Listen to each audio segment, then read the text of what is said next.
Good evening student. Last lecture में हम लोगों ने डिस्कस किया था the political division of Chhattisgarh, मतलब छत्तीसगढ़ का प्रशासनिक विभाजन, जिसमें हमने देखा था छत्तीसगढ़ को 5 संभागों में बांटा गया है। सरगुजा संभाग जिसमें 5 डिस्ट्रिक्ट हैं, फिर बिलासपुर संभाग 6 डिस्ट्रिक्ट के साथ में वो डिवीजन है। उसके नीचे में 2 संभाग और हैं, दुर्ग संभाग और रायपुर संभाग, 5-5 जिलों के साथ में। और छत्तीसगढ़ का सबसे जो बड़ा संभाग है वो है बस्तर संभाग, जिसमें 7 जिले हैं। तो आज के लेक्चर में हम लोग देखने वाले हैं छत्तीसगढ़ को ज्योग्राफिकली, भौतिक स्वरूप से कैसे इसे विभाजित किया गया है। तो बेसिकली छत्तीसगढ़ को 4 फिजिकल डिविजन्स में बाइफोर्केट किया गया है। 4 भौतिक उप विभागों में इसे विभाजित किया गया है। पहला है पूर्वी बघेलखंड का पठार, बघेलखंड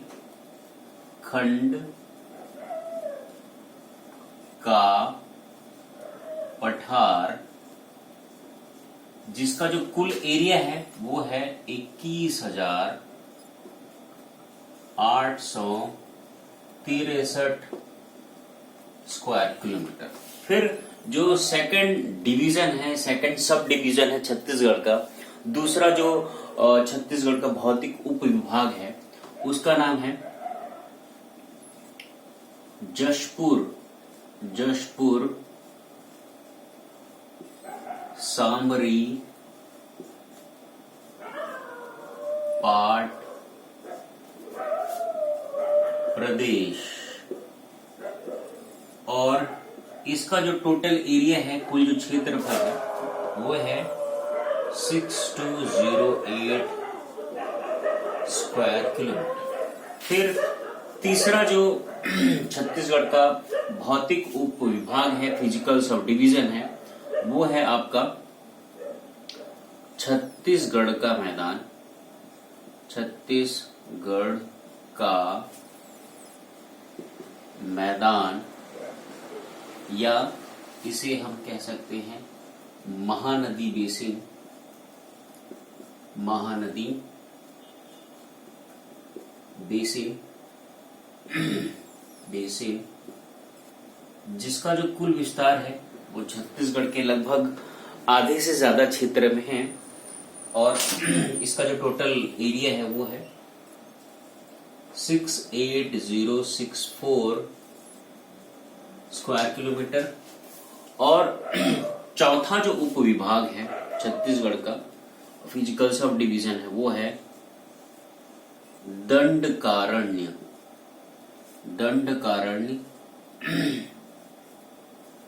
का पठार। और इसका जो टोटल एरिया है, विस्तार है छत्तीसगढ़ में, वो है 3960 स्क्वायर किलोमीटर का। तो इस तरीके से ये 4 भौतिक उप विभागों में छत्तीसगढ़ को प्राकृतिक रूप से बांटा गया है। और यदि मैप में हम देखें इनका विस्तार जो है वो किस तरीके से है, तो मैं रफ वे में एक छत्तीसगढ़ का यदि मैप मैं ड्रॉ करूं,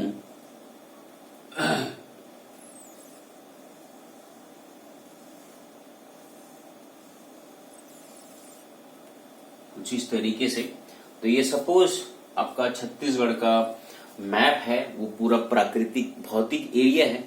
तो भाई आपको यहाँ पर पूरा सरगुजा जो जिला है, उसके बाद में जो सूरजपुर जिला है, फिर यहाँ पर आपका ये कोरिया है, पूरा कोरिया और पूरा सूरजपुर, और आधा आपका सरगुजा डिस्ट्रिक्ट और आधा बलरामपुर। तो ये जो एरिया है आपका, तो बेसिकली क्या है, एमपी में यहाँ पर एमपी की अगर मैं पर्सपेक्ट उसके एरिया में अगर मैं थोड़ा एनालिसिस करूं, तो ये जो एरिया है वो पूरा पूर्वी बघेलखंड का पठार है। अगर एमपी के क्षेत्र में हम लोग अगर देखें तो ये जो पूरा क्षेत्र है वो बघेलखंड का पठार है। और जब 1 नवंबर 2000 को हमारा छत्तीसगढ़ का निर्माण किया गया, तो मध्य प्रदेश का 30.47% को छत्तीसगढ़ के लिए अलॉट किया गया, उस पूरे भूमि को, उस पूरे क्षेत्र को। तो बघेलखंड का जो पूर्वी हिस्सा है वो छत्तीसगढ़ को दिया गया। तो इसीलिए इस पर्टिकुलर जो सेक्शन है उसे नाम दिया गया है पूर्वी बघेलखंड का पठार। ये है आपका पूर्वी बघेलखंड का पठार। तो ये जो एरिया है ये पूरा पूर्वी बघेलखंड का पठार है। अगर मैं इनकी लेबलिंग करूं यहाँ पर कुछ इस तरीके से, तो ये है हमारा पूर्वी बघेलखंड का पठार, पूर्वी बघेलखंड का पठार।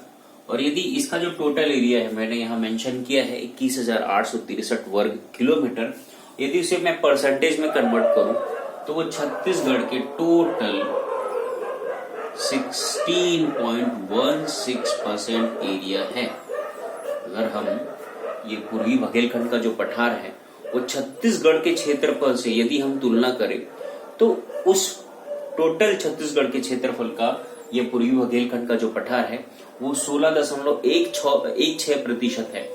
और यहाँ पर पूरा जशपुर जिला और सरगुजा का हाफ पोर्शन और बलरामपुर का हाफ पोर्शन है ना, पूरा जशपुर और सरगुजा का हाफ पोर्शन जिसमें लुंड्रा और सीतापुर तहसील आता है, और यहाँ पर जो सांबरी तहसील है इसका बलरामपुर का, तो वो वाला एरिया और पूरा जशपुर जो डिस्ट्रिक्ट है ये कहलाता है हमारा दूसरा उप विभाग जशपुर। जशपुर सांबरी पाट प्रदेश। तो ये जो है छत्तीसगढ़ के कुल क्षेत्रफल का ये है 4.59%। ओके, तो ये है हमारा जशपुर सांबरी पाट प्रदेश जो कि जिसका टोटल एरिया है 6208 स्क्वायर किलोमीटर, और यह छत्तीसगढ़ के टोटल क्षेत्रफल का 4.59% ऑफ एरिया है। और फिर आपको यहाँ राजनांदगांव जिले का अगर मैं ये मोहल्ला मानपुर तहसील को ले लूं और पूरा बस्तर संभाग, तो ये जो एरिया है ना, राजनांदगांव का मोहल्ला मानपुर तहसील, राजनांदगांव का कुछ एरिया मोहल्ला मानपुर तहसील को ले लीजिए आप, और उसके बाद बस्तर संभाग के पूरे जो सातों जो डिस्ट्रिक्ट्स हैं, जो 7 जो जिले हैं, वो पूरा जो है हमारा आता है दंडकारण्य के मैदान, दंडकारण्य के पठार, दंडकारण्य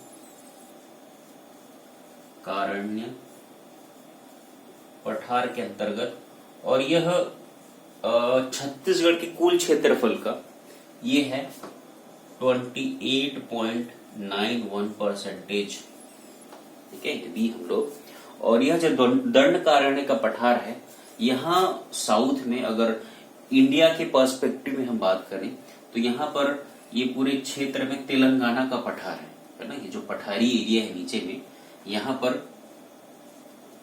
तेलंगाना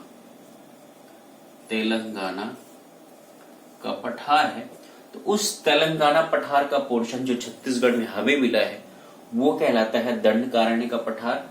और इस तरफ ये जो झारखंड स्टेट है यहाँ पर इस एरिया में पूरा फैला हुआ है नागपुर का पठार, छोटा नागपुर का पठार, नागपुर का पठार। तो उसका जो पोर्शन हमें यहाँ छत्तीसगढ़ मिला है जो कि टोटल 4.59% है टोटल छत्तीसगढ़ के एरिया का।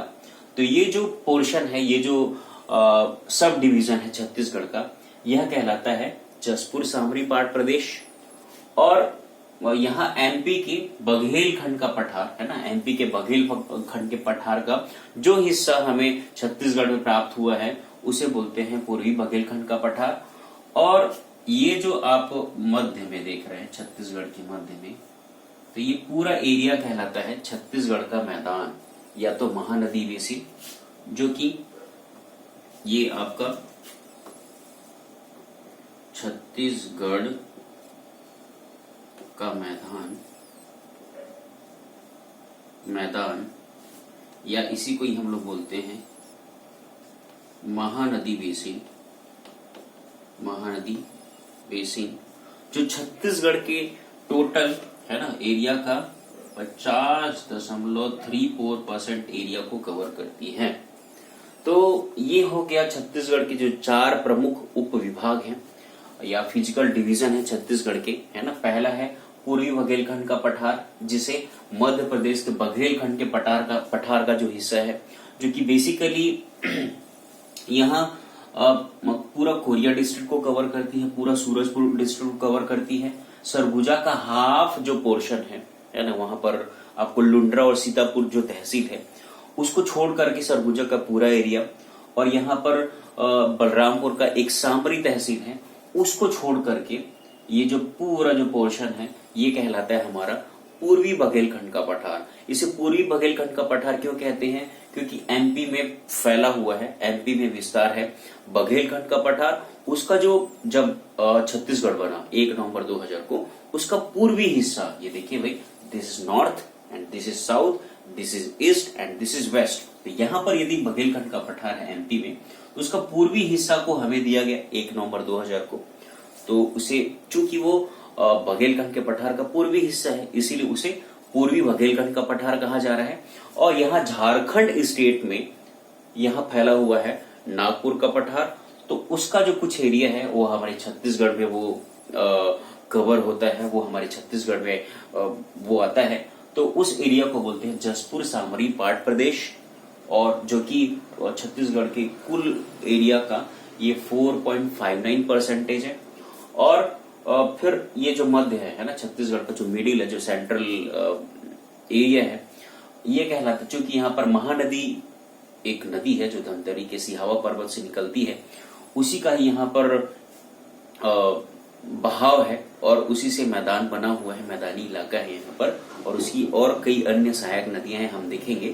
तो ये जो सेंट्रल पोर्शन है छत्तीसगढ़ का, यह कहलाता है छत्तीसगढ़ का मैदान या तो महानदी बेसिन।